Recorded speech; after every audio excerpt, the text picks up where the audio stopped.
Think about, like, there's no defining moment. You don't even know the number of amazing things you do every day. You feed the dog, high five.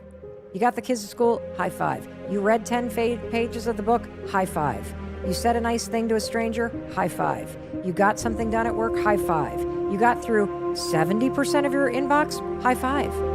Instead, you focus and ruminate on the one thing you didn't get to, and then you use that as evidence, again, dust on the mirror, to see a human being that's not measuring up and never will, and all that stuff their stupid fourth grade teacher said to you must be true, dust on the mirror. No, you need to interrupt this. And this is freaking genius. I've taught it to millions of people. It's curing people's anxiety, period. It's a super important thing to do, to give yourself the gift of sitting down with somebody who is licensed or who has an expertise in helping you unpack what happened.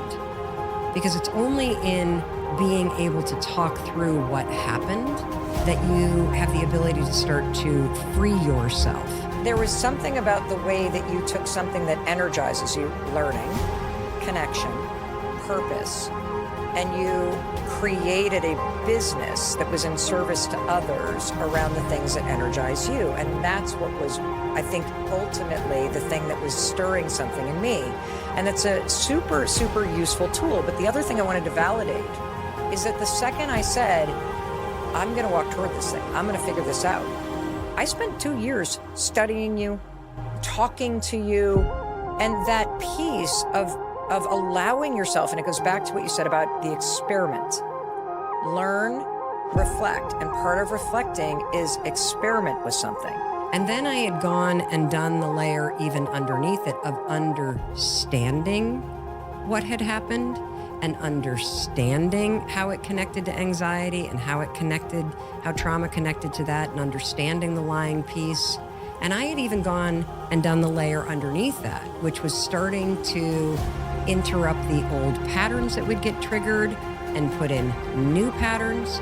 But it wasn't until recently that I went to the layer that you need to go to truly heal, one decision at a time, using the 5-second rule. And the 5-second rule is very simple.